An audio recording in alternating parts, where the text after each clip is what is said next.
Good evening आप सभी को। कैसे हैं सभी लोग?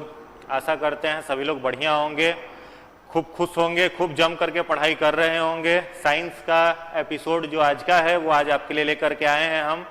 तो फटाफट जुड़ जाइए, सारे दोस्तों तक वीडियो को शेयर कर दीजिए, सारे फ्रेंड्स तक वीडियो को शेयर कर लीजिए। जिन लोगों तक नोटिफिकेशन नहीं पहुंचा है वीडियो का, उन सारे लोगों तक आप पहुंचा दीजिए। बेहतरीन क्वेश्चन का कलेक्शन आज आपके लिए लेकर के आए हैं, जिसमें सारे के सारे प्रश्न जो भी आज हम आपसे पूछेंगे वे सारे क्वेश्चन एग्जाम के लिए आपके लिए इंपॉर्टेंट होंगे, सारे परीक्षा के लिए जरूरी प्रश्न है। प्रीवियस ईयर क्वेश्चन का भी उसमें कुछ कलेक्शन है, कुछ नए प्रश्न भी आपको मिलेंगे। मजेदार साइंस का सीरीज आज आपके लिए लेकर के आए हैं। तो फटाफट एक बार वीडियो को अपने फ्रेंड्स तक शेयर कर दीजिए। हाँ, थोड़ा डिले लाइव हो गया, लाइव होने में थोड़ा डिले हो गया क्योंकि थोड़ा कुछ टेक्निकल इशू था, जिस कारण से थोड़ा सा आज लेट हो गया। अगले बार से हम लोग टाइम पर रहेंगे। सभी लोगों को गुड इवनिंग। जितने सारे लोग जुड़ चुके हैं सारे लोगों को गुड इवनिंग, सभी लोगों को शुभ संध्या। फटाफट अपने दोस्तों तक शेयर कर दीजिए। चलिए प्रश्नों को शुरू करते हैं, टाइम को बर्बाद नहीं करते हुए फटाफट क्वेश्चन की तरफ आते हैं। तो एक बार सभी लोग तैयार हो जाइए। क्वेश्चन आज बेहतरीन प्रश्न आप सभी के लिए लेकर के आए हैं। चलिए पहला क्वेश्चन शुरू करते हैं। आज आपके स्क्रीन पर सारे लोग आंसर देंगे। पहले क्वेश्चन को पढ़ेंगे अच्छे से प्रश्न को पढ़ने के बाद, प्रश्नों को अच्छे से पढ़िए, अच्छे से पढ़ने के बाद आप आंसर देंगे। सभी लोगों को गुड इवनिंग। जितने सारे लोग जुड़ चुके हैं सारे लोगों को गुड इवनिंग।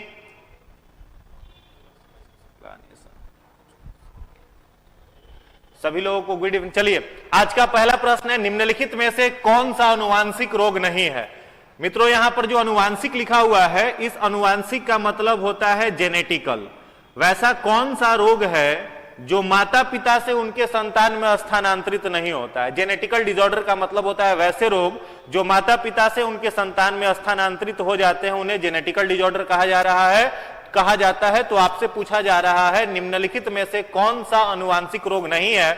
ऑप्शन ए है रतौंधी, ऑप्शन बी है रंजकहीनता, ऑप्शन सी है हीमोफीलिया, ऑप्शन डी है वर्ण अंधता, और पांचवा ऑप्शन भी है ए है which of the following is not a genetical disease? Night blindness, pigmentation, haemophilia या कलर ब्लाइंडनेस। फटाफट कमेंट कर करके आंसर दीजिए।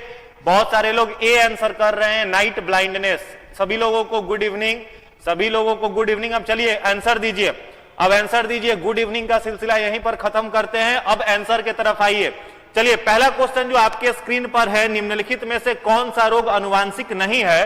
तो वेरी गुड, जितने सारे लोगों का आंसर ए आ रहा है रतौंधी, जिसको नाइट ब्लाइंडनेस कहते हैं। नाइट ब्लाइंडनेस एक विटामिन की कमी से होने वाला रोग है, जो रेटिनॉल नामक विटामिन की कमी से होता है, जिसे हम लोग विटामिन ए कहते हैं। ठीक है, तो विटामिन ए की कमी से होने वाला रोग कौन सा है? रतौंधी है, नाइट ब्लाइंडनेस है। इस बीमारी से पीड़ित जो व्यक्ति होता है उसे रात में देखने में तकलीफ होती है, दिक्कत होती है। अब देखो रंजकहीनता जो लिखा हुआ है, ये रंजकहीनता जेनेटिकल डिसऑर्डर है। इस बीमारी में क्या होता है, कई सारे व्यक्तियों को आप देखोगे कि उनकी त्वचा जो है वो पूरा कलरलेस हो गया, यानी अजीब सफेद तरह का हो जाता है। आंखों के ऊपर की जो पुतली है ये बिल्कुल सफेद हो जाती है, आईब्रो जो है वो उनका सफेद हो जाता है, बाल जो है वो सफेद हो जाता है। तो बाल, आईब्रो, स्किन, ये सारा कुछ जिस व्यक्ति का सफेद होने लगे उस रोग को क्या कहा जाता है? रंजकहीनता कहा जाता है, और ये जेनेटिकल डिसऑर्डर में आता है। दूसरा लिखा हुआ है हीमोफीलिया। तो हीमोफीलिया रोग सभी लोग जानते हो कि क्या होता है। तो हीमोफीलिया रोग में डिले ब्लड क्लॉटिंग की समस्या आती है। व्यक्ति का जो रक्त होता है वो लेट से जमता है। और वर्ण अंधता जो है, जिसको हम लोग कलर ब्लाइंडनेस कहते हैं, यह वर्ण अंधता में रंग पहचानने की शक्ति जो होती है व्यक्ति की खत्म हो जाती है, मतलब वो रंग नहीं पहचान पाता। और जिन्हें कलर ब्लाइंडनेस रोग रहता है, डिजीज होता है, उन लोगों को बहुत सारे सर्विसेज में जॉब नहीं दी जाती है। जैसे रेलवे में जॉब नहीं दी जाती है, एयरफोर्स में जॉब नहीं दी जाती है। नहीं तो पता चला कि रेड कलर का सिग्नल ट्रेन रोकने के लिए जल रहा है, उसे कुछ दूसरा कलर दिखाई देने लगा तो ट्रेन वो आगे बढ़ा दे। तो ऐसा समस्या आ सकता है। इसीलिए कलर ब्लाइंडनेस जो है ये भी जेनेटिकल डिसऑर्डर है। एक चीज और, कलर ब्लाइंडनेस जो है ये ज्यादातर किसको संक्रमित करता है, किसे प्रभावित करता है? तो मेल को प्रभावित करता है, नर को प्रभावित करता है। जबकि इसकी वाहक जो होती है वो कौन होती है? वो वाहक जो होती है वो मादा होती है। मादा इसकी वाहक होती है, एक जनरेशन से दूसरी जनरेशन में ले जाने का फैक्टर। और यह रोग जो है वो ज्यादातर किसको प्रभावित करता है? वर्ण अंधता वो नर को प्रभावित करता है। दूसरा एक चीज आप याद रखोगे, हीमोफीलिया जो रोग है ये रक्त में किस प्रोटीन की कमी के कारण होता है, कई बार यह प्रश्न पूछा जाता है, तो याद रखना है थ्रोम्बोप्लास्टिन। थ्रोम्बोप्लास्टिन नामक प्रोटीन की कमी से यह जो रोग होता है वो होता है। तो चलिए इतना सारा इंफॉर्मेशन आपको मिला, इसका राइट आंसर क्वेश्चन का ए हो जाएगा, रतौंधी। रंजकहीनता में आंखों की पुतली, त्वचा, बाल सफेद हो जाते हैं। हीमोफीलिया रक्त में थ्रोम्बोप्लास्टिन नामक प्रोटीन की कमी के कारण होता है, जिसके चलते रक्त जो होता है वो देरी से जमता है। वर्ण अंधता जो होती है इसे कलर ब्लाइंडनेस कहते हैं, रंग पहचानने की शक्ति आंखों की इस रोग में समाप्त हो जाती है। चलिए आज का दूसरा क्वेश्चन आपके लिए है, कॉपी पेन सारे लोग लेकर के बैठेंगे। जिस क्वेश्चन का आंसर आपका गलत हो या फिर एक्स्ट्रा इंफॉर्मेशन जो हम आपको दे रहे हैं जिसके बारे में आपको पता नहीं है, उन सारे इंफॉर्मेशन को एक जगह पर कलेक्ट आप करेंगे, लिखेंगे। चलिए आज का प्रश्न दूसरा है, निम्न में से कौन सा सुमेलित नहीं है? निम्न में से कौन सा सुमेलित नहीं है? इधर प्रदूषकों का नाम दिया गया है, इधर होने वाली बीमारी का नाम दिया गया है। ऑप्शन ए है पारा, प्रदूषक मतलब पॉल्यूटेंट्स, ठीक है। पारा बीमारी का नाम है मीना-माटा बीमारी। ऑप्शन बी है कैंडियम, इटाई डिजीज। सी है nitrate ion, blue baby syndrome. D है फ्लोराइड आयन, अपच। या फिर बीपीएससी का पांचवा ऑप्शन, इनमें से कोई नहीं। फटाफट कमेंट कर करके आंसर देंगे। सभी लोगों को प्रणाम, गुड इवनिंग। फटाफट जितने सारे दोस्तों तक वीडियो नहीं पहुंचा है, आपकी नैतिक ड्यूटी है, नैतिक जिम्मेवारी है कि आप पहुंचा दे, तो एक बार शेयर कर दे। आज कुछ बहुत सारे प्रश्न आपको मिलेंगे जो नए क्वेश्चन होंगे, जिनके बारे में शायद हो सकता है कि बहुत लोग नहीं पढ़े होंगे। तो वैसा नया क्वेश्चन जो संभावना है आपके एग्जाम में आने का, आज वैसा क्वेश्चन आपके लिए हम लेकर के आए हैं, प्रीवियस ईयर क्वेश्चन के साथ। और भी बहुत सारे क्वेश्चन है, चलिए इसका आंसर देंगे। निम्न में से कौन सा सुमेलित नहीं है? क्वेश्चन संख्या बी का आंसर देंगे। बी का आंसर दीजिए। देखिए बी जो है इसका राइट आंसर निकल करके आ रहा है क्लोराइड आयन, जिसके चलते अपच होता है, यानी ऑप्शन डी। ऑप्शन डी जो है, जितने सारे लोगों ने ऑप्शन डी टिक किया है, सारे लोगों का सही है। फ्लोराइड आयन के चलते जो होता है वो अपच नामक बीमारी जो होती है ये सुमेलित नहीं है, ठीक है, वो नहीं होता है। यानी पारा के चलते कौन सा बीमारी होता है? देखो तीन इंफॉर्मेशन जो है इसको आप एक जगह पर रख लेंगे, सही है। जितने लोगों ने डी दिया है आंसर उनका सही है। पारा जो होता है इस प्रदूषक के कारण मीना-माटा नामक बीमारी होती है। और कैंडियम जो है यह जो है इटाई नामक रोग के चलते होता है। अब दिमाग में आएगा, मन में आएगा कि मीना-माटा रोग में क्या होता है, तो याद रखेंगे मीना-माटा जो रोग है इसमें हाथ पांव जो होते हैं व्यक्ति का शून्य होने लगता है, हाथ पांव जो है वो व्यक्ति का शून्य होने लगता है। और यह पारा जो है वो किसके माध्यम से मिलता है?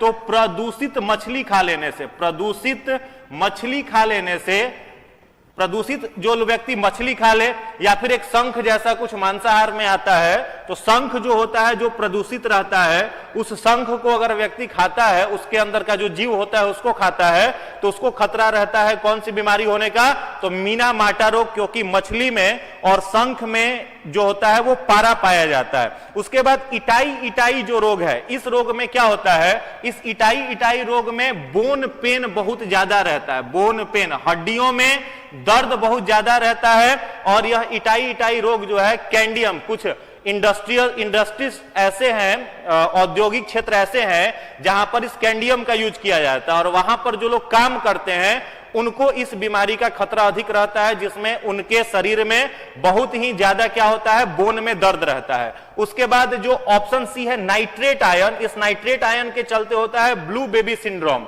अब ब्लू बेबी सिंड्रोम में जो होता है, जो बच्चा जन्म लेता है, नया जो न्यू बॉर्न बेबी होता है, उस बच्चे का पूरा शरीर जो होता है वो नीले रंग का होता है, जैसा कि नाम से स्पष्ट है, ब्लू बेबी, मतलब उसका पूरा शरीर जो होगा वो नीले रंग का हो जाएगा। किस कारण से होता है? तो उसके शरीर में रक्त के अंदर ऑक्सीजन को कैरी करने की क्षमता नहीं होती। आप सभी जान रहे हो कि हमारे ब्लड में पाया जाने वाला जो इरिथ्रोसाइट्स है, जिसे आरबीसी कहते हैं, यह आरबीसी ऑक्सीजन को कैरी करने का फैक्टर है, ऑक्सीजन को कैरी करता है।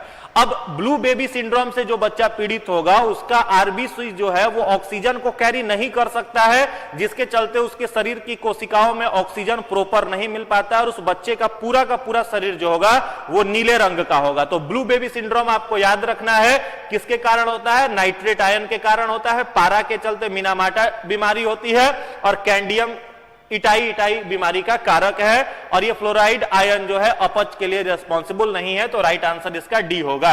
अगले प्रश्न की तरफ आते हैं। आज का जो तीसरा क्वेश्चन आपके लिए है, वह मनुष्य जो समझ नहीं पाता कब उसे भोजन करना रोक देना चाहिए, वह किस बीमारी से पीड़ित है। बिल्कुल नया क्वेश्चन है आपके लिए, फटाफट आंसर दीजिए, फटाफट आंसर दीजिए। सभी लोगों को प्रणाम, सभी लोगों को good evening.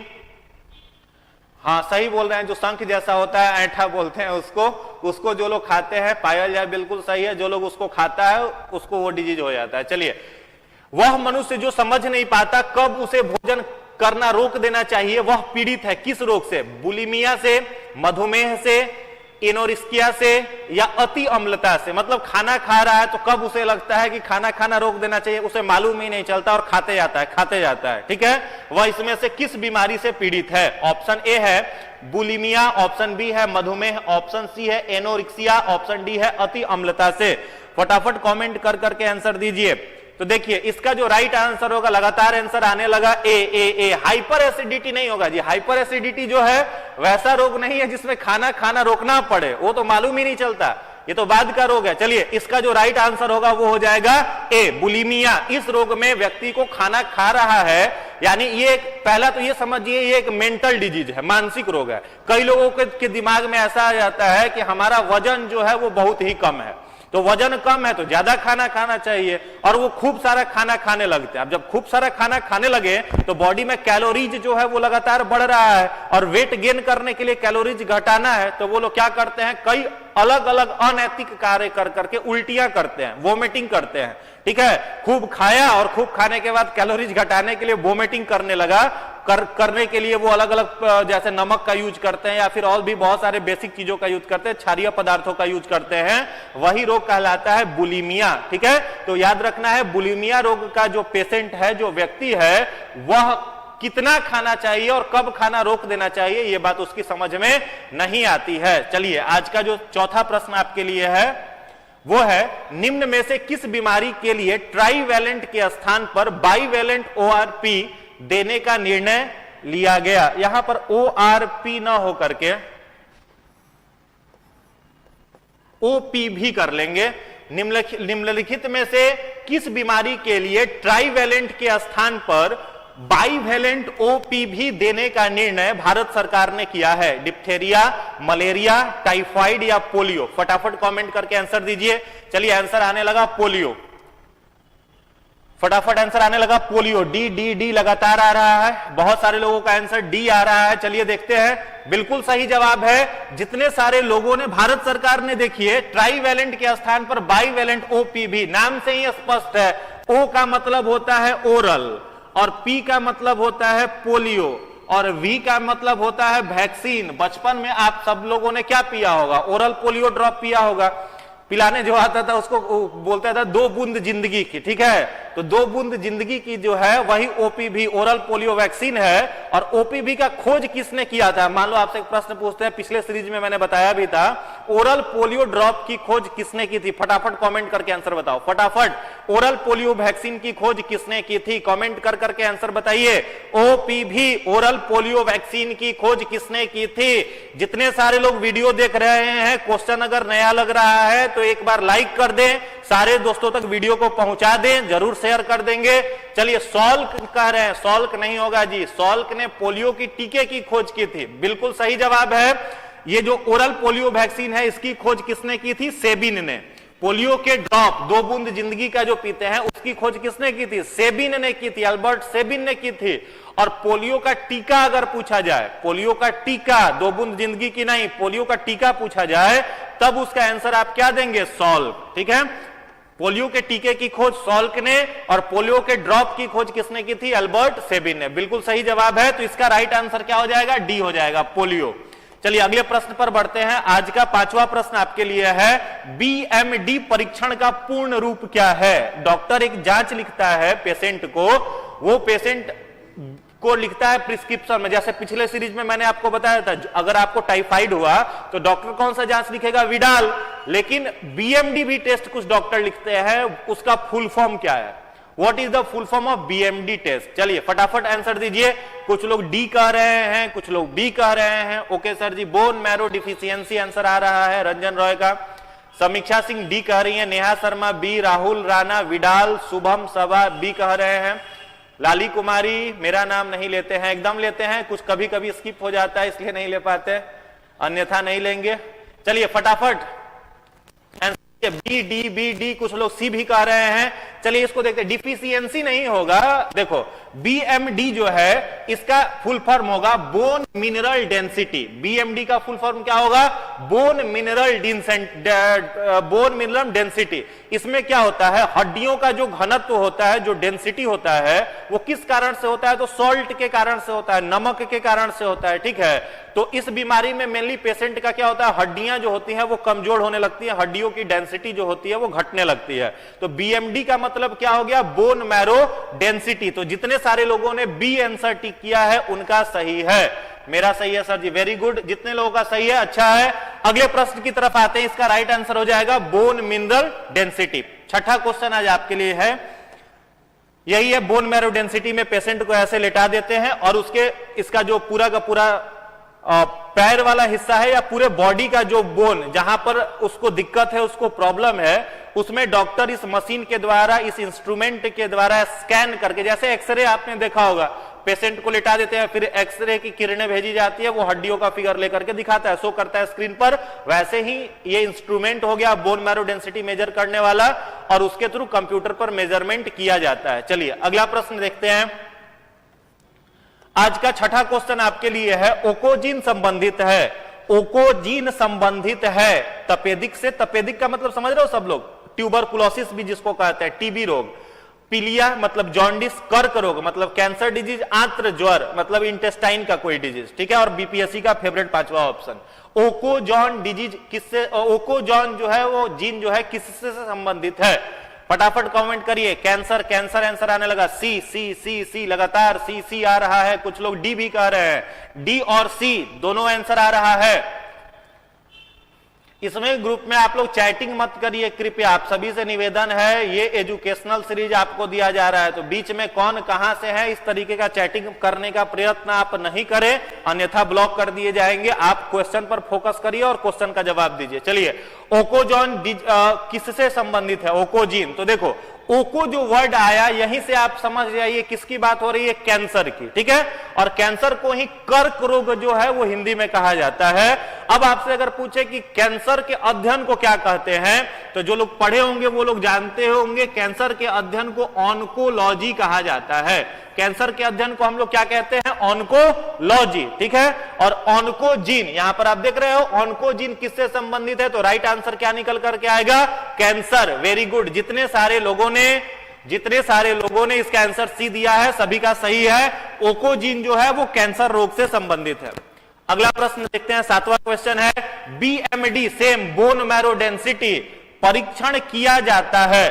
Bone marrow density परीक्षण किस रोग के लिए किया जाता है? गठिया के लिए, अस्थि रंध्रता के लिए, अस्थि मलेशिया के लिए, इनमें से कोई नहीं। फटाफट कमेंट कर करके आंसर बताइए फटाफट।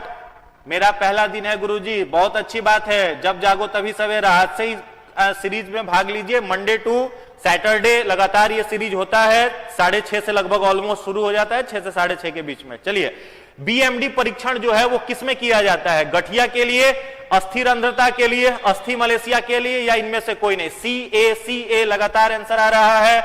बहुत सारे लोग सी कह रहे हैं, बहुत सारे लोग ए कह रहे हैं। चलिए इसका आंसर देखते हैं। गठिया जो है ये भी बोन की ही बीमारी है। इसमें क्या होता है, व्यक्ति को चलने फिरने में जो होता है वो समस्या होने लगता है, चलने फिरने में उसको दिक्कत होने लगता है। लेकिन बीएमडी परीक्षण गठिया के लिए नहीं करते हैं। जो लोग ये कह रहे हैं उनका आंसर गलत है। अस्थि रंध्रता के लिए, अस्थि रंध्रता जिसे एस्टिग्मेटिज्म कहा जाता है, इसके लिए डॉक्टर क्या लिखता है, बीएमडी टेस्ट लिखता है। तो बीएमडी बोन मैरो डेंसिटी याद कर लेना है। और किस बीमारी के लिए डॉक्टर लिखता है, तो अस्थि रंध्रता के लिए लिखता है। चलिए अगले प्रश्न पर आते हैं। आज का अगला क्वेश्चन है, कोबाल्ट 60 आमतौर पर विकिरण चिकित्सा में प्रयुक्त होता है क्योंकि यह उत्सर्जित करता है। कोबाल्ट 60 का उपयोग विकिरण चिकित्सा में किया जाता है। यह क्या उत्सर्जित करता है, अल्फा किरण, बीटा किरण, विद्युत धारा, एक्सरे या ऑप्शन ई। चलिए फटाफट कमेंट करिए, फटाफट कमेंट करके बताइए किसमें किया जाता है उपयोग कोबाल्ट 60। सभी लोग जान रहे हो, कल के वीडियो में, पिछले क्लास के वीडियो में हमने बताया था किसके उपचार में किया जाता है, तो कैंसर के उपचार में इसका उपयोग किया जाता है। यह विकिरण निकालता है।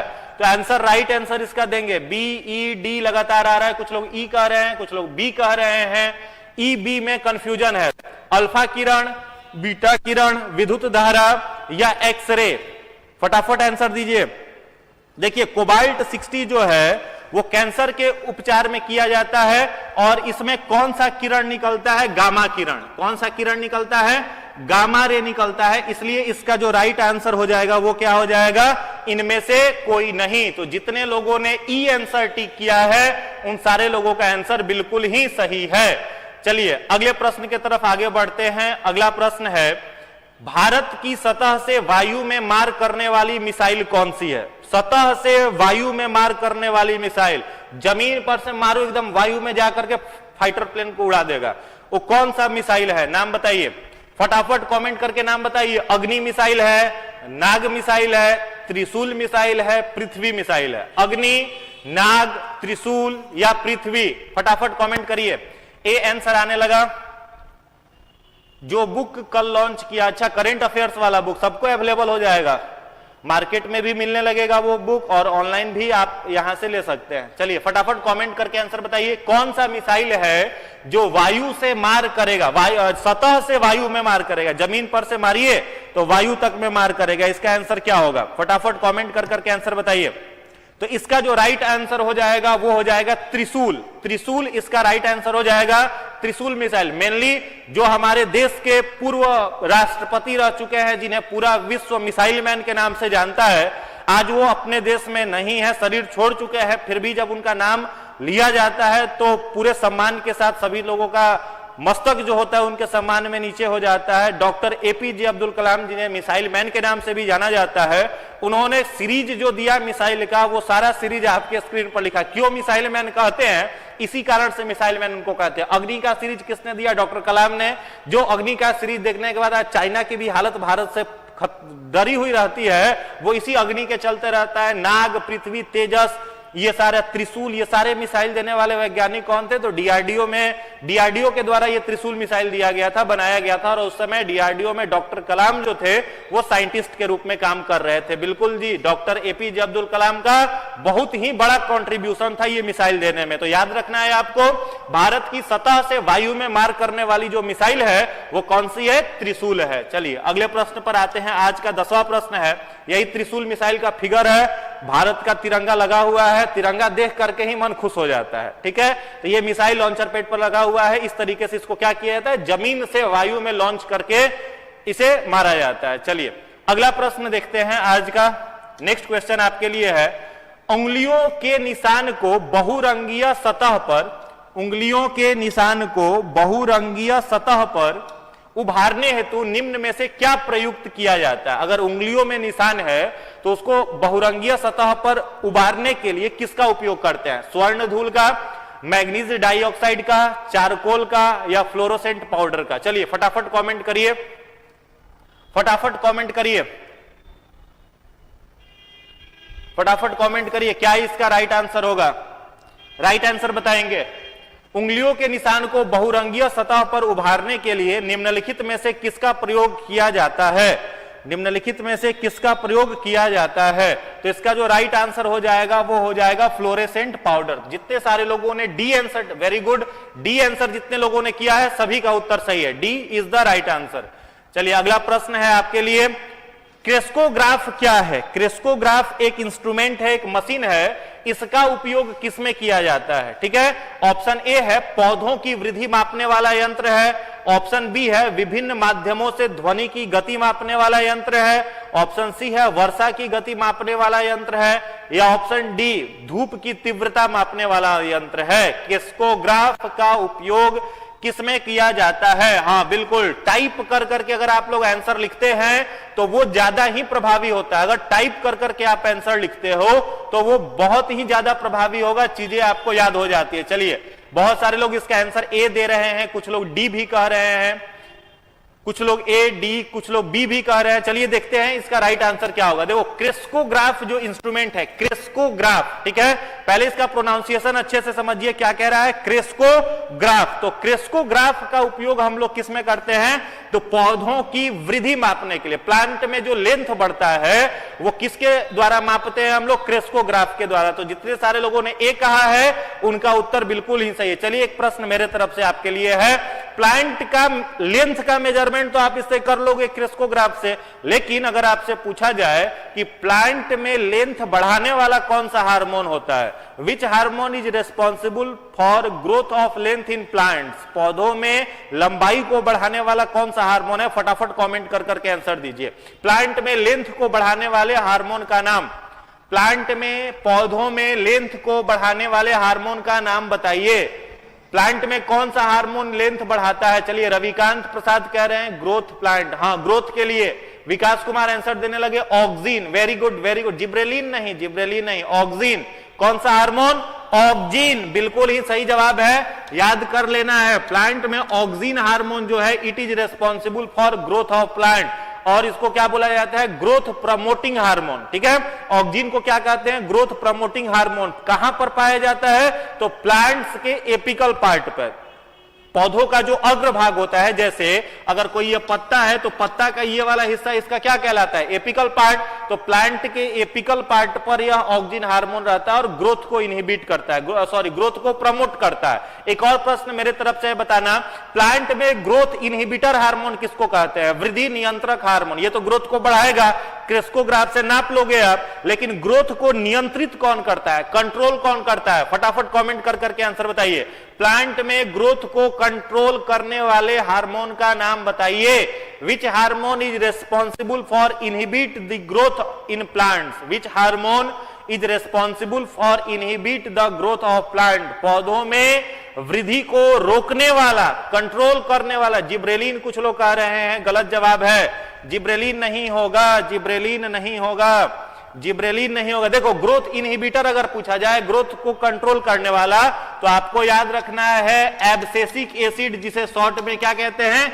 ABA, एब्सेसिक एसिड या ABA। और यह क्या काम करता है? एब्सेसिक एसिड प्लांट में जो पुरानी पत्तियां होती है, मान लो ये पत्ता पुराना हो गया, अब इस पत्ते को प्लांट से टूट जाना चाहिए क्योंकि यह प्रकाश संश्लेषण का कार्य करने में सक्षम नहीं है, तो ये एब्सेसिक एसिड इसकी टहनियों, इसके जो डंठल इसमें जाकर के जमा होगा और इस प्लांट को तोड़कर, इस लीफ को तोड़ करके पौधे से क्या करेगा? सेपरेट कर देगा। तो प्लांट में लीफ के सेपरेशन के लिए एब्सेसिक एसिड, प्लांट में ग्रोथ को रोकने के लिए एब्सेसिक एसिड, याद रहेगा। और जो आपका एक और हार्मोन है जिसकी चर्चा हम लोगों ने पिछले वीडियोस में की हुई थी कि प्लांट में जो फलों को पकाने वाला हार्मोन है उसे हम लोग क्या कहते हैं? तो इथिलीन कहते हैं। और इथिलीन जो होता है वो क्या काम करता है? तो गैसियस स्टेट में रहे, तो इथिलीन जब गैसियस स्टेट में पाया जाता है तो उसका बिल्कुल सही जवाब है एब्सेसिक एसिड। हाँ, इसका राइट आंसर जो होगा वो एब्सेसिक एसिड ही होगा।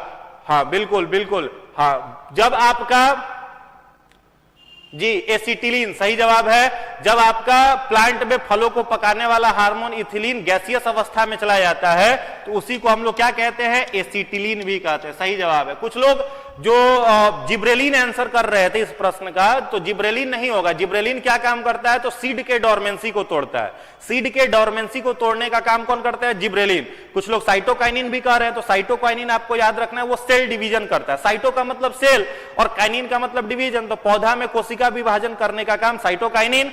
ऑक्जिन ग्रोथ को बढ़ाएगा, एब्सेसिक एसिड ग्रोथ को रोकेगा, पुरानी पत्तों को तोड़ करके पौधे से अलग करेगा।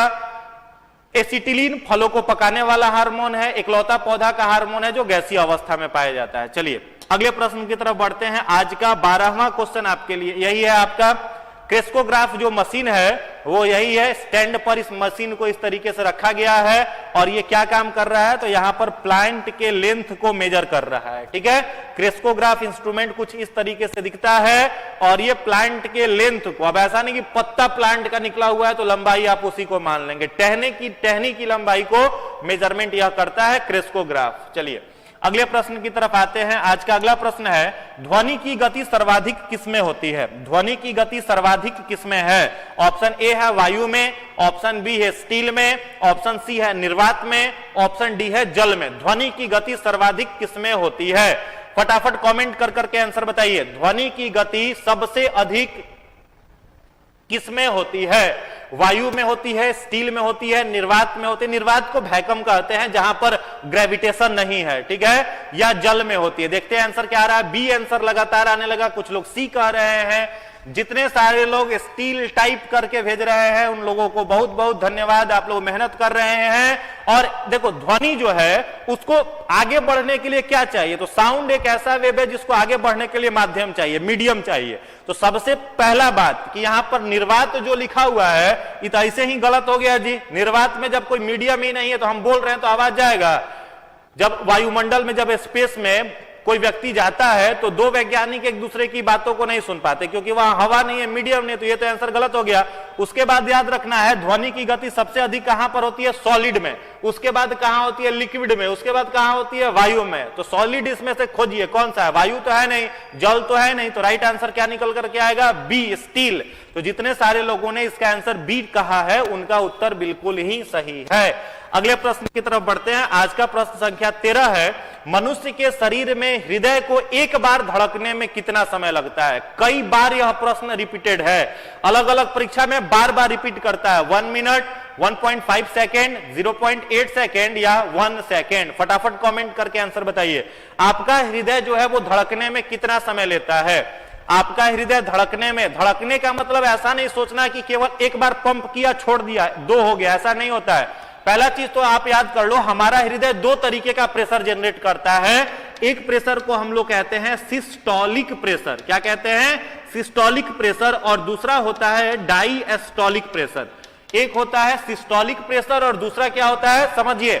एक हमारा हृदय जो प्रेशर उत्पन्न कर, जैसे हृदय सिकुड़ा, उसको कहते हैं सिस्टोलिक प्रेशर। हृदय जो है वो फैला, इसको कहते हैं डायस्टोलिक प्रेशर। ठीक है, तो सिस्टोलिक प्रेशर जो है इसका हम लोग मेजरमेंट करते हैं तो 120 mmHg। सिस्टोलिक प्रेशर का रेट क्या है? 120 mmHg। और डायस्टोलिक प्रेशर का रेट क्या है? 80 mmHg। ठीक है, और इसी सिस्टोलिक प्रेशर बटा डायस्टोलिक प्रेशर को हम लोग क्या कहते हैं जी? Blood pressure. क्या बोलते हैं? Blood pressure. और ब्लड प्रेशर जो एक आइडियल ब्लड प्रेशर, एक आदर्श ब्लड प्रेशर है, उसको हम लोग कहते हैं 120/80। तो आपसे प्रश्न पूछा जा रहा है कि हमारा हृदय सिस्टोलिक माने संकुचन, डायस्टोलिक माने क्रमाकुंचन में कितना समय लेता है? तो इसका जो राइट आंसर हो जाएगा वो क्या हो जाएगा? 0.8 सेकेंड। वेरी गुड, जितने सारे लोगों ने सी आंसर टिक किया है 0.6 सेकेंड, उनका उत्तर बिल्कुल ही सही जवाब है। परीक्षा में कई बार प्रश्न पूछता है मानव के सिस्टोलिक प्रेशर, संकुचन का दर क्या है? तो याद रखिएगा 120। प्रश्न पूछे मानव के डायस्टोलिक प्रेशर का रेट क्या है, क्रमाकुंचन का क्या रेट है, तो कहिएगा क्या 80। और पूछे कि स्वस्थ व्यक्ति का ब्लड प्रेशर कितना होता है, तब क्या बोलोगे आप? 120/80। एक क्वेश्चन मेरे तरफ से है, which instrument is used to measure blood pressure in human? मानव में रक्त दाब को नापने वाले यंत्र का नाम बताइए। मानव में रक्त दाब को मापने वाले यंत्र का नाम बताइए। फटाफट कमेंट करिए। रक्त दाब प्रणव कृष्णा कह रहे हैं मेरा नाम नहीं लेते हैं सर आप, हम सारा क्वेश्चन का सही आंसर दे रहे हैं। वेरी गुड, चलिए नाम ले लिए आपका। कुछ कुछ नाम जो होता है वो स्किप हो जाता है, आप इसे अन्यथा नहीं लेंगे। सर नाम लीजिए, अभिषेक कुमार पांडे, सभी लोगों का नाम ले रहे हैं, सभी लोग एक बराबर हैं हमारे लिए। चलिए इस प्रश्न का उत्तर दीजिए जो हमने पूछा है, हृदय के रक्तदाब को मेजर करने के लिए कौन सा मशीन लगाते हैं? एस्फिग्नो मैनोमीटर। वेरी गुड है, बहुत अच्छा, sphygmomanometer, sphygmomanometer, very good. Sphygmomanometer is the instrument by which we measure the blood pressure of a human body. Human body का मेजर करने के लिए ब्लड प्रेशर एस्फिग्नो मैनोमीटर। चलिए अगले प्रश्न की, चलो एक और क्वेश्चन लगे हाथ पूछ ही लेते हैं। एक प्रश्न आप बताइएगा कि मानव का हृदय जो होता है, मानव का जो हृदय है वो सभी लोग जान रहे हो कि 4 चैम्बर में बटा हुआ है, 2 अलिंद 2 निलय। आपसे प्रश्न है कि जो मछलियां होती हैं उनका हृदय कितने चैम्बर का बटा होता है? How many chambers of heart present in fish? How many chambers of heart present in fish? मछलियों का हृदय कितने चैम्बर में, कितने वेस्मों में बटा हुआ रहता है? तो देखो मछलियों का जो चैम्बर है, जो फिश होती हैं इनका जो हार्ट होता है फिश का, वो कितने चैम्बर में बटा हुआ होता है? याद रखेंगे वह 2 चैम्बर में। बिल्कुल सही जवाब है, 2 कक्षों में बटा हुआ होता है। अगर आपसे पूछा जाए इंसेक्ट्स का, अगर आपसे पूछा जाए रेप्टाइल्स का, रेप्टाइल्स का मतलब होता है जो जीव क्या करते हैं, रिंग करके चलते हैं, ठीक है। तो रेप्टाइल्स का अगर पूछा जाए, रिंग करके चलने वाले जीव, जैसे सांप हो गया, जैसे छिपकली हो गई, जैसे गिरगिट हो गया, जैसे कछुआ हो गया, ये सबको क्या कहते हैं? रेप्टाइल्स। हिंदी में सरीसृप क्या कहते हैं? रेप्टाइल्स या फिर सरीसृप इसे कहा जाता है। और इनका हृदय जो होता है वो कितने चैम्बर में बटा होता है? वो 3 चैम्बर में, 3 कक्षों में बटा हुआ रहता है। या फिर एक अपवाद है, याद रखोगे, रेप्टाइल्स सारे रेंग के चलने वाले का हृदय कितने चैम्बर में? 3 चैम्बर में। लेकिन एक अपवाद है क्रोकोडाइल, मगरमच्छ। मगरमच्छ रेप्टाइल्स होते हुए भी उसका हार्ट कितने चैम्बर में बटा हुआ रहता है? 4 चैम्बर में। 4 चैम्बर में किसका? क्रोकोडाइल का हार्ट 4 चैम्बर में। एक और प्रश्न मेरे तरफ से आपके लिए है, बताइएगा कमेंट करके, कमेंट करके बताइएगा, कॉकरोच का हार्ट कितने चैम्बर का होता है? हाउ मेनी सेप्टम्स कह लो, चैम्बर तो नहीं कह सकते हैं। कॉकरोच का हृदय कितने चैम्बर्स में बटा हुआ रहता है? ठीक है, कॉकरोच का हृदय कितने चैम्बर में बटा हुआ रहता है? राहुल कुमार मेरा नाम, चलिए सबका नाम ले रहे हैं। कॉकरोच का हृदय बताइए कितने चैम्बर में? कॉकरोच का फटाफट, कुछ लोग 4 कह रहे हैं, कुछ लोग 6 कह रहे हैं, कुछ लोग 12 कह रहे हैं, कुछ लोग 44 कह रहे हैं। एक सही आंसर आया, 13, 1 सही, 2 सही, 3, 4 सही आंसर आने लगा। Very good. अगर आपसे पूछा जाए कॉकरोच का चैम्बर, कॉकरोच का हार्ट कितने चैम्बर में बटा रहता है? तो 13 चैम्बर में बटा हुआ रहता है। जीव छोटा है, हम लोग बड़े जीव है तो 4 ही चैम्बर है, ये जीव छोटा है, दिल इसका बहुत बड़ा है, बड़ा दिल वाला जीव है। इसका हार्ट कितने चैम्बर का होता है? 13 चैम्बर का, 13 चैम्बर का होता है। वेरी गुड, जितने सारे लोगों ने 13 कहा है सही आंसर है। अगले प्रश्न की तरफ आते हैं। आज का 14 क्वेश्चन है, हम तारों को टिमटिमाते हुए देख पाते हैं क्योंकि हम तारों को टिमटिमाते हुए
हट गया।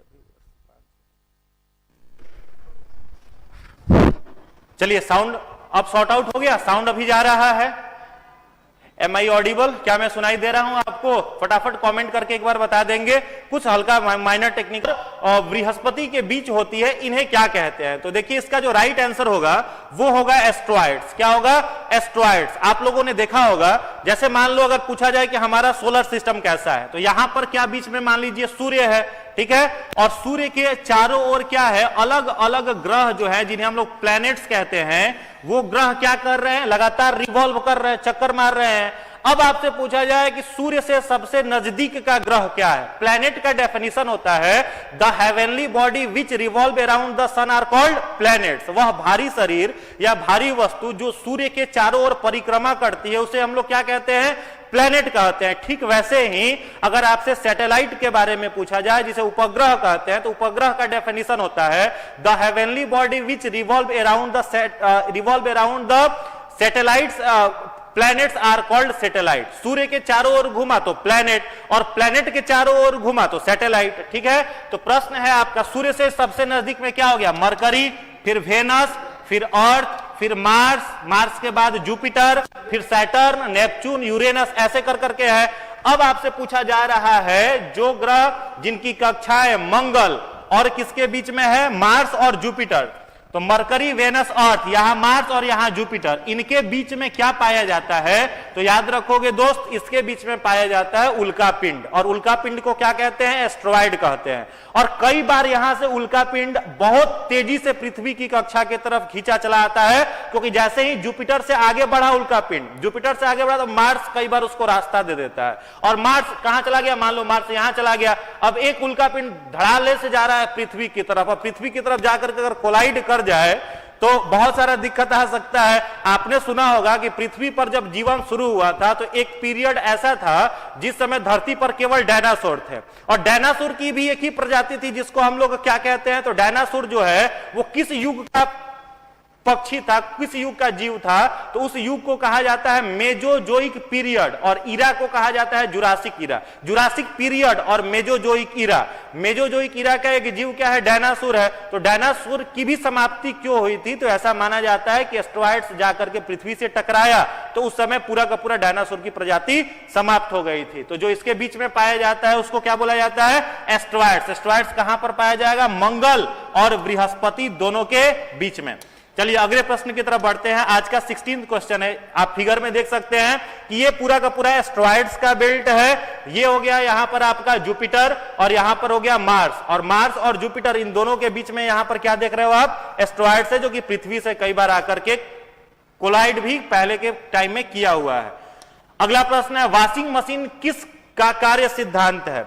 वॉशिंग मशीन जिसमें हम लोग कपड़े को साफ करते हैं, वो कपड़े को साफ कर पाता है क्योंकि अपकेंद्रण बल के कारण, उपोहन के कारण, उत्क्रम परासरण के कारण, या विसरण के कारण, या फिर बीपीएससी का 5वां ऑप्शन जिस पर सारे लोग कंफ्यूज होते हैं, इस पे ऑप्शन ए है सेंट्रीफ्यूगेशन, सब्सटेंशन, रिवर्स ऑस्मोसिस या डिफ्यूजन। फटाफट कमेंट कर करके आंसर बताइए।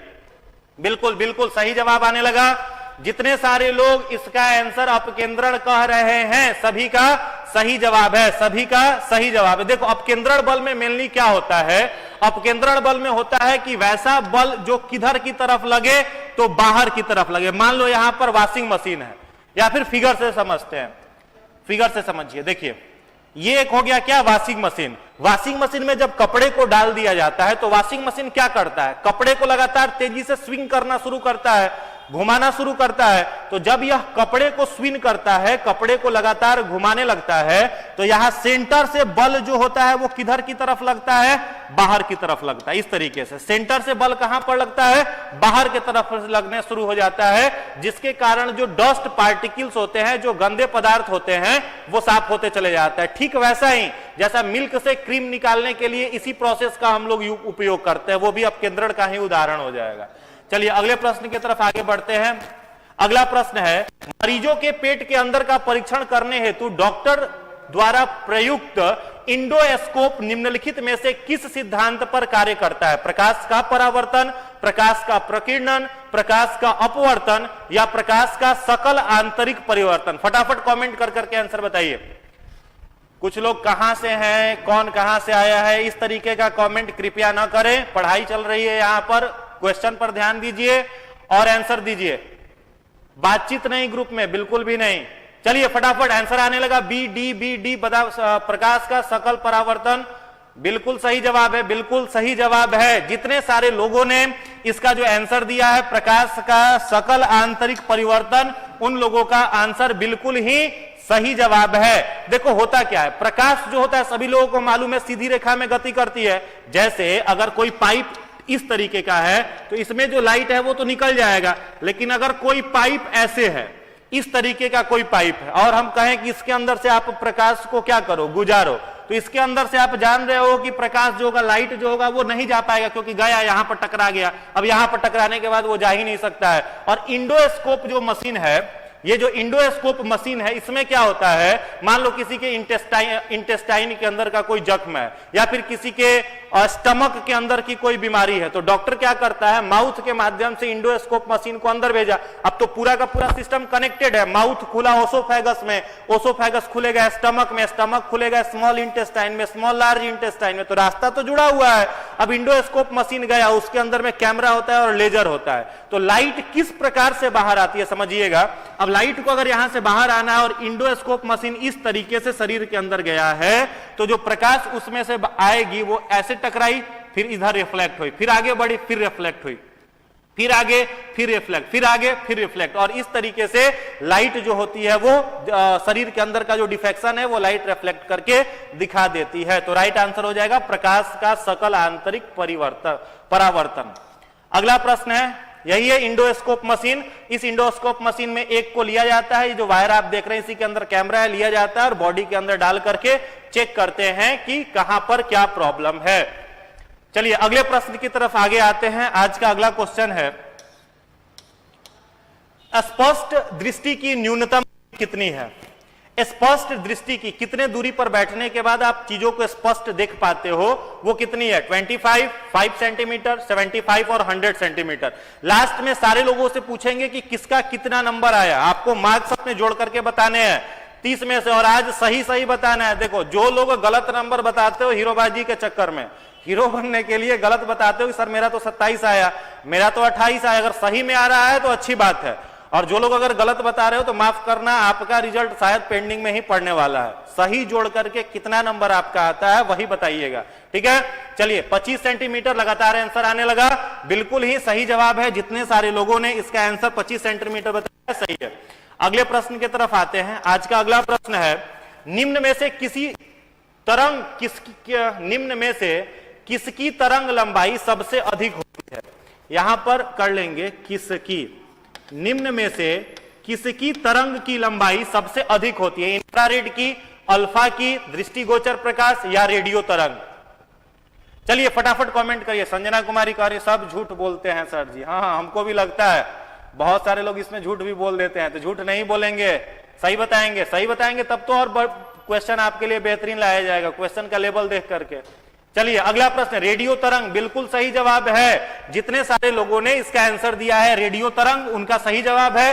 स्पष्ट बात है कि रेडियो जो है उसकी तरंग सबसे ज्यादा दूर तक है ना, पटना का जो रेडियो स्टेशन है वहां से आप जहां सुन सकते हो पूरे के पूरे बिहार में, वहां पर बाकी की किरणें थोड़ी जाएंगी। बिल्कुल बच्चा वाला क्वेश्चन था, रेडियो तरंग जो है वो सही आंसर है।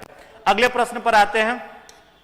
प्रश्न संख्या 20 का आंसर देंगे, निम्नलिखित में से कौन ईंधन नहीं है? यूरेनियम, थोरियम, रेडियम या हीलियम?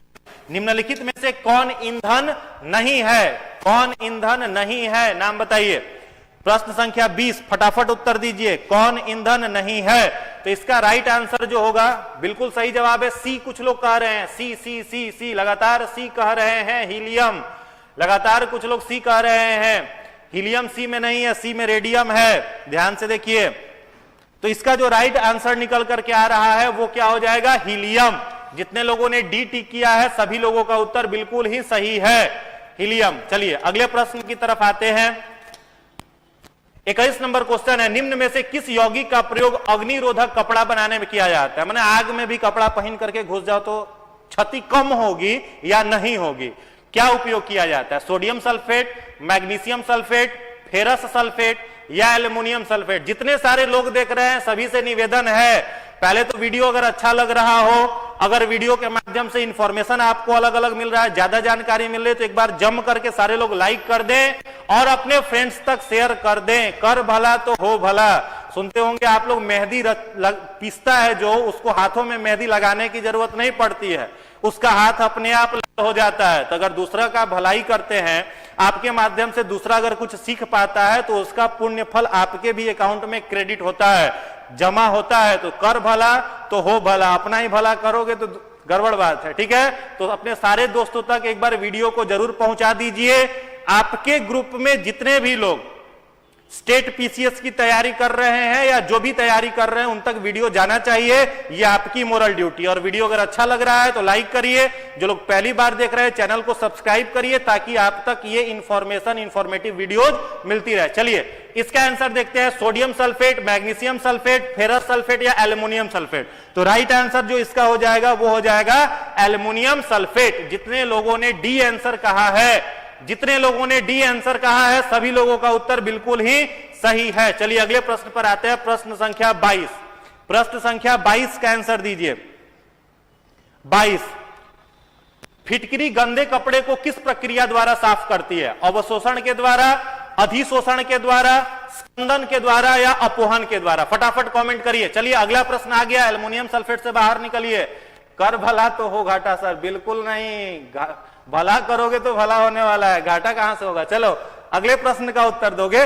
फिटकरी जो होती है वो गंदे पानी को किस प्रक्रिया द्वारा साफ करती है? अवशोषण, अधिशोषण, स्कंदन या अपोहन? कमेंट करके फटाफट आंसर दीजिए। तो इसका राइट आंसर हो जाएगा स्कंदन के द्वारा साफ करती है। स्कंदन is the right answer for this question. अगला प्रश्न है आपके लिए,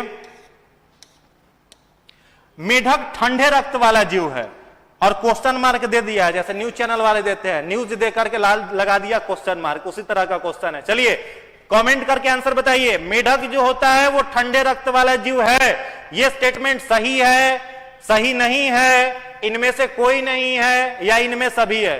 चलो फटाफट कमेंट कर करके आंसर बताओ।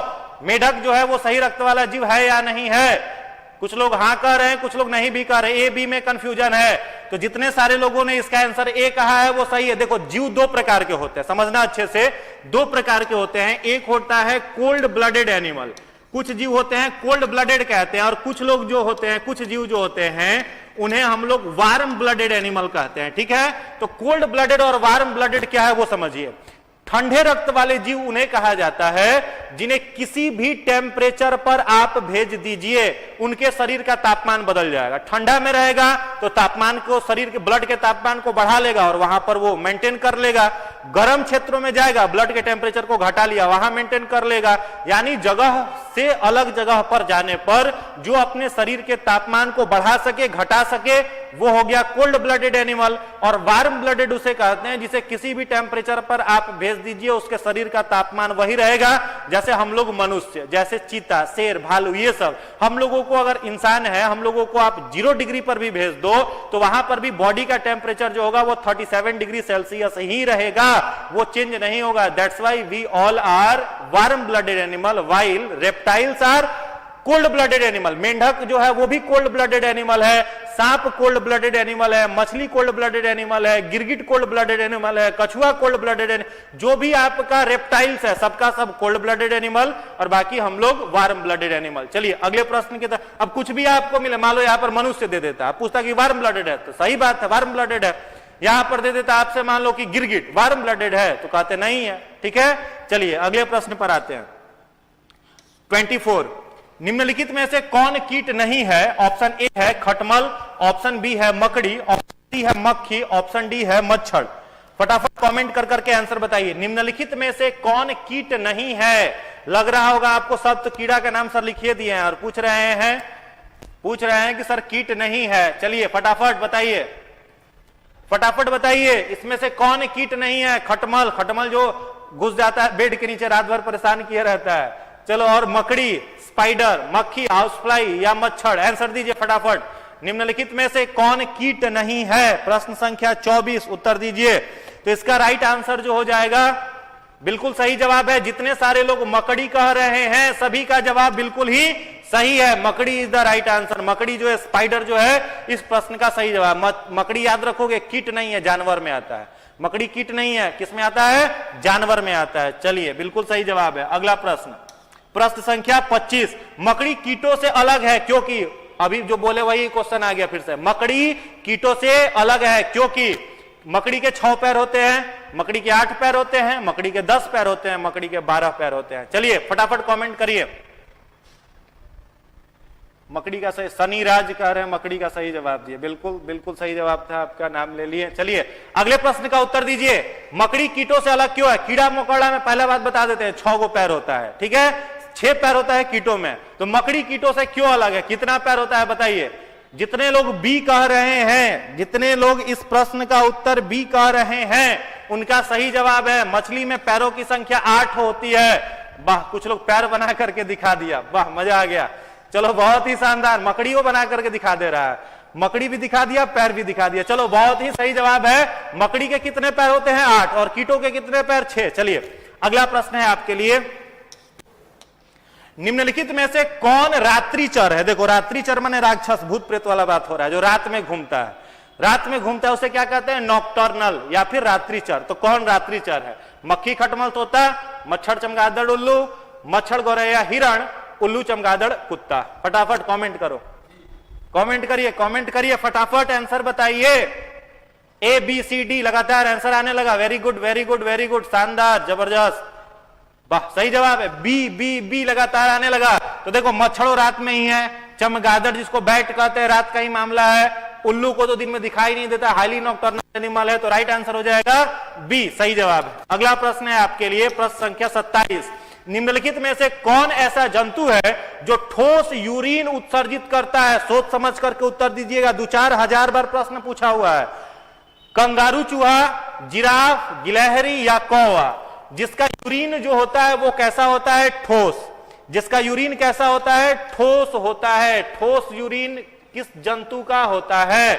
कंगारू चूहा, जिराफ, गिलहरी या कौवा? देखते हैं आंसर क्या आ रहा है। बी बी लगातार आने लगा। कुछ लोग कंगारू चूहा कह रहे हैं, कुछ लोग जिराफ कह रहे हैं, कुछ लोग क्रो कह रहे हैं। सब लोग का अलग अलग उत्तर आ रहा है। चलो देखते हैं इसका सही उत्तर क्या है। तो जितने सारे लोगों ने कंगारू चूहा कहा है, ठीक है, चूहा ही है, ऐसा मत सोचना कंगारू जैसा बड़ा होगा। क्या है ये? एक चूहा है, नाम है खाली कंगारू चूहा। फिगर दिखा देते हैं, समझ जाओगे।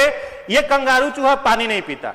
पहला चीज दिमाग में डाल लीजिए कि नाम है कंगारू चूहा, ये पानी बिल्कुल भी नहीं पीता है, ये पानी नहीं पीता है। और इसका यूरिन कैसा होगा? सॉलिड होगा। यही दिखाते हैं फिगर आपको, देखो यही है कंगारू चूहा, चुपचाप बैठा हुआ है मुंह बना करके। कंगारू चूहा पानी नहीं पिएगा बेचारा, और यूरिन भी इसका कैसा होगा? सॉलिड। पानी भी नहीं पीता है, यूरिन भी कैसा होगा? सॉलिड होगा बेचारे का। चलो अगला प्रश्न है, अगला प्रश्न का उत्तर दीजिए। वैसे पौधे जो नमकीन मृदा में उगते हैं, वैसे पौधे जो नमकीन मृदा में उगते हैं, उन पौधों को क्या कहा जाता है? The plants